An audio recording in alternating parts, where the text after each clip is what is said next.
Hi, Lisa Soland here again with Climbing Angel Publishing, and today I'm interviewing Melanie Eubank and her authorial debut with Ella's Trip of a Lifetime, her first children's book published just now from Climbing Angel Publishing.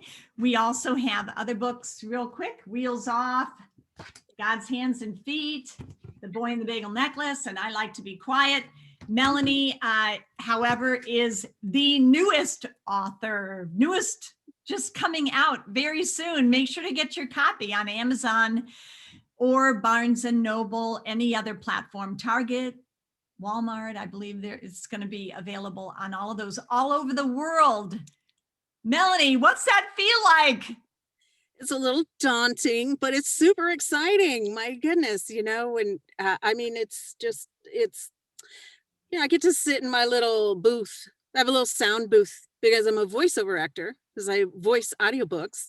And so I get to, it's insulated, it's padded, can't hurt myself. And so I, I try not to think too much about it's exciting to think that people from all over have access. What a great thing. What a wonderful thing about technology and the internet. And so it's super exciting and a little daunting, but mostly exciting Now, because you started out as an actress and then you became a voiceover actress where you read material Mhm. for other people's books. And then you became, I mean, all these things I'm sure overlaid over each other, but you became a playwright. Then you Mhm. became a children's book writer. Tell me, what was your inspiration for Ella's Trip of a Lifetime? Was that the book you set out to write in the workshop that you took? Originally, no, because I thought, well, what do I have, in my life that I could, what experiences or what things have I witnessed where I could, something that was unique and wonderful take on something that, even if it had already been covered. And I thought I had this idea for for a butterfly, for seeing up through, like from the butterfly's point of view, from its larva stage to becoming a butterfly, which I thought was all very, wonderfully symbolic and all of these things. Um, and then, um, and then in talks with you before the workshop started, and I said, I just mentioned in passing something about how as a 3-year-old child, I had a near-death experience, and you said, "Well, that's your story." And I was like, "Well, how can that how why and how?" And I began to think, and thank you for that encouragement, by the way, because what it did was it allowed me to think in my own life how through that experience, I felt very alone at times. I felt people did not understand the depth of my experience as a baby, and also, so the fact that other people were so afraid of discussing this subject and things. So I thought if I had experienced it, other people must have experienced it. Yeah. And I also thought, well, also because as I began to think about it, my daughter, when she was 9 years old, uh, uh, one of her friends in school, a close friend of hers in school, the fourth grade, beginning of the fourth grade, was killed in a car accident on the way to school. Mm. Um, they had to bring counselors in to introduce the subject of death to some of these children, and that's amazing. And amazing that we have that now, that they just closed the school and people rallied around. They brought counselors in, and the whole school was affected, of course, because 3 children in that family died on that day. So it affected the whole school, affected 3 grades, it affected whatever. So I thought, my gosh, I've been very open with my child about things because that happened to me. So I didn't want her to be afraid. If anything ever happened, I wanted her to know my experiences on the other side of things, and that really the there's no reason to be afraid. It's a beautiful thing. Heaven is a beautiful thing. It is. It is, and and it has allowed me to live my life. And as I tell people, I'm not afraid of what's on the other side for me. Because experienced part of it, a small fraction, you know. You were just So in heaven for a very short amount of time. very short, very short. So I didn't really ever see anything. I couldn't see anything but just masses of colors. And the internal peace is inexplicable. Like the peace that I felt was something, and I talk about it in the book. I have no words to describe to you the level of peace. They don't have words to describe that, but it is complete and total and amazing, and I felt nothing like that in this world. So in talking with you about it, I thought, well, people need to know that yes, you know, we don't all want to face that or whatever.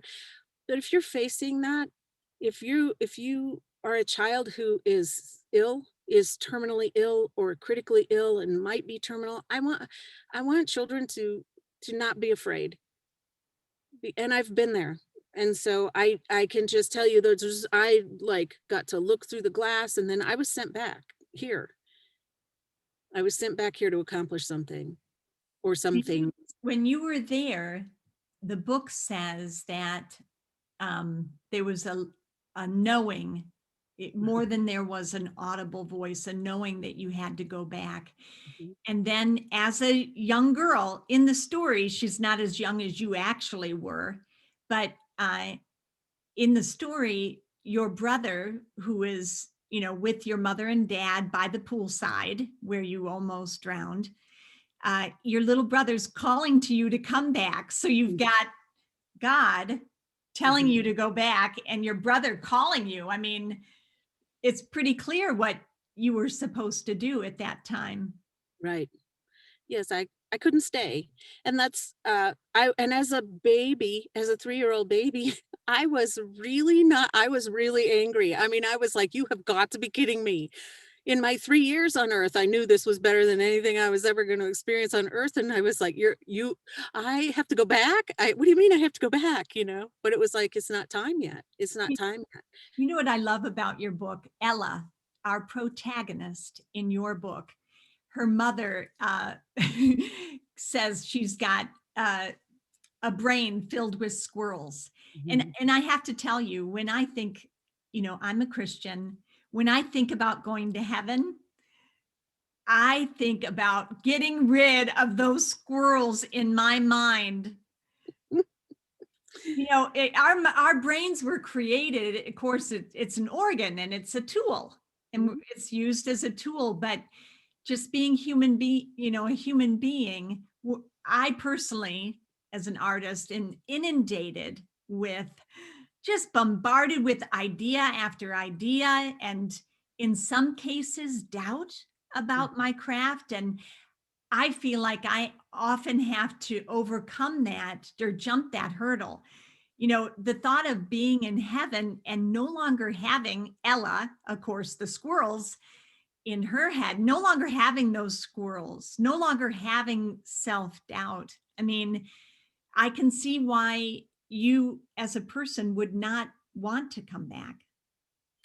And the love. I mean, it's just this like if you think of the biggest feelings of love you've ever felt and just multiply those exponentially, and every cell in your body feels it.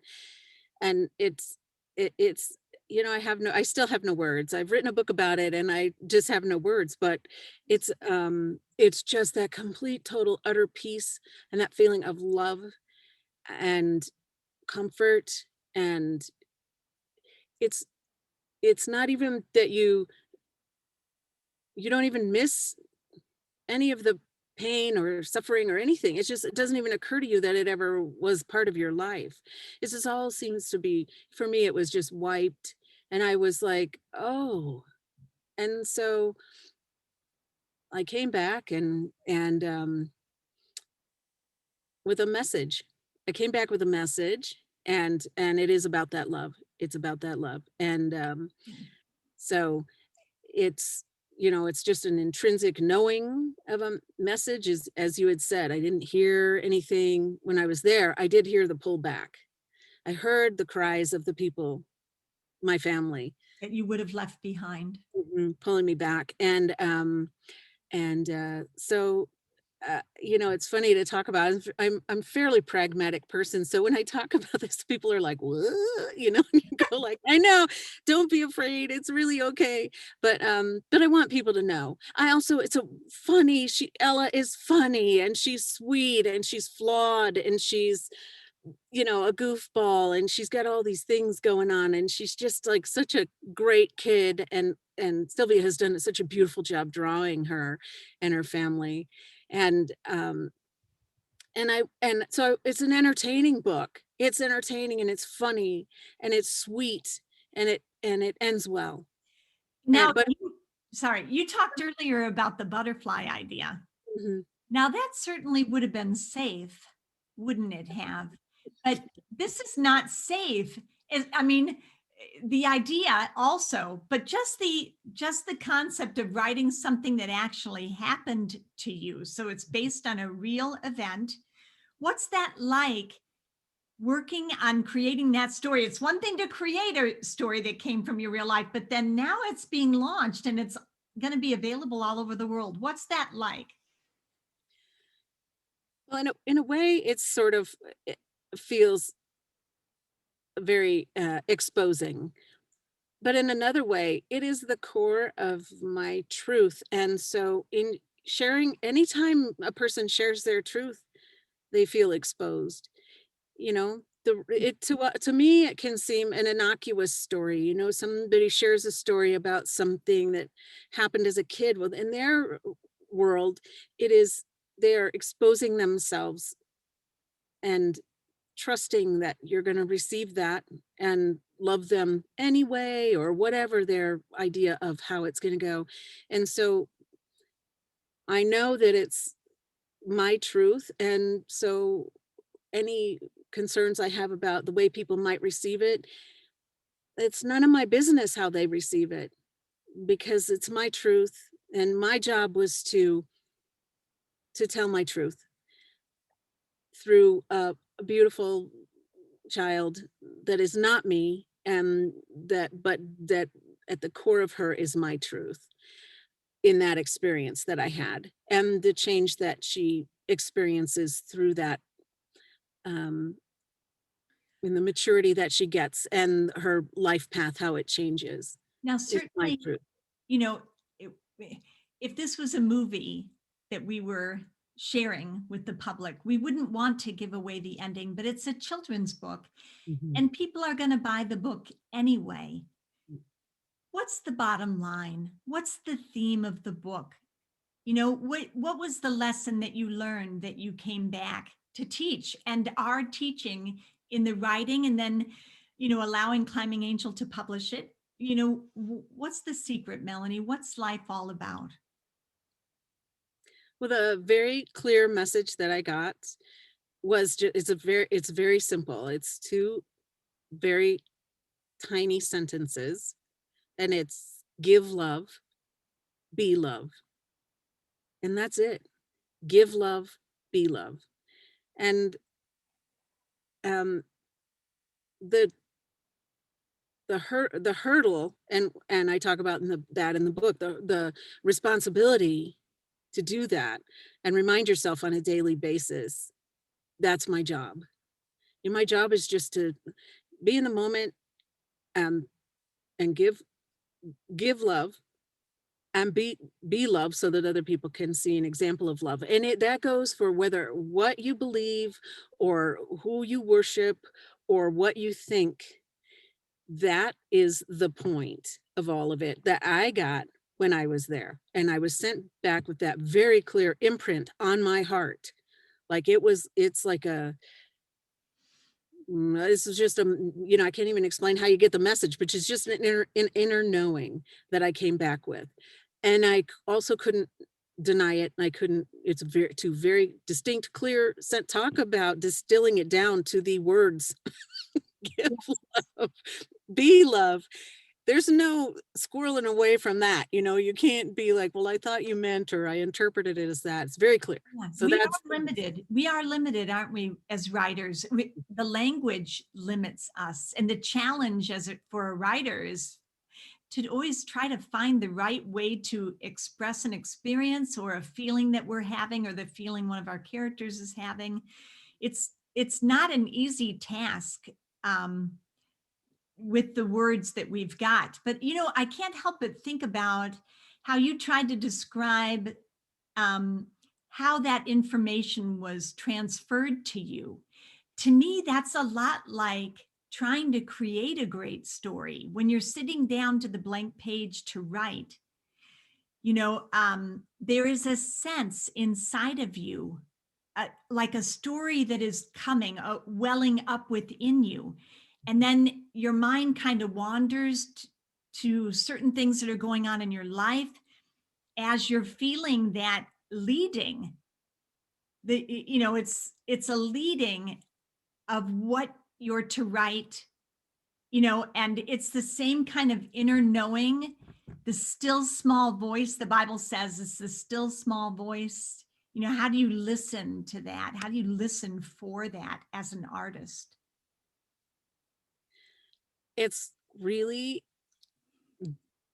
difficult because there is so much, especially in the world today, you're bombarded with technology, you're bombarded with the social media that you have to keep up with in order to promote your career. You're bombarded with a pandemic, you're bombarded with everything. And then, so it's easy to ignore that still small voice. And as I tried to do with the butterfly story. And I'll write that story and that'll be a fun story, but that wasn't my story that I needed to, you know, write this time. But it you really just, for me, you it's just a way to get quiet within yourself. And it doesn't mean that it has to be quiet around you or whatever. However, you sit down to the keyboard and really just take that breath and open yourself to what you were meant to write versus your agenda for what you're going to write, and to be open to that and to be open to change that. And I got that way with my playwriting. I did that, where I was able to just say, what am I meant to write today? And it's even just stories that are trying to come up and you're ignoring them and trying to write something else. And if you're super distracted on a story that you're writing or a play you're writing or a character you're trying to enforce into some, it's good to take a little step back and just allow what is coming up to come up, write it, set it aside, see if it fits, or see if it's something else you're supposed to be doing. I can't tell you how many writers fight me on this very thing. Not so much this, but the fact that they don't. And I'm the same way. How Mhm. could an experience that I had, what's my life? How could some insignificant experience, although this one was quite significant, how could that be good fodder for a book or a children's book? It's tough to get writers to trust that their life and every experience that they've had is wonderful material to write from. And most people that are drawn into writing have a lot to say. They just live in a world where we are trained, our value is given to us by fellow men instead of by God who created us. Our real value is so much bigger than anything that we're probably aware of. So I really thank you for writing this book and for allowing me to interview you. And we do have a couple of more segments here we're going to get to. So before you go, make sure that you click the like button and subscribe to our channel, and look up on Amazon or Barnes and Noble or any of those leading book platforms. Look up our books, The Truth About God's Rainbow. All of Climbing Angel Publishing's children's books are very uplifting. This is Somebody to Love, and a book called Thump, which is really about the power of prayer. The goal of Climbing Angel Publishing is to write books that are uplifting, that create community, and that discuss the things that would inspire greatness in both the reader and the adult that's reading to that young reader. So thanks for joining us, and we will see you back here with Melanie Eubank and her new children's book, Ella's Trip of a Lifetime, which is indeed quite the trip.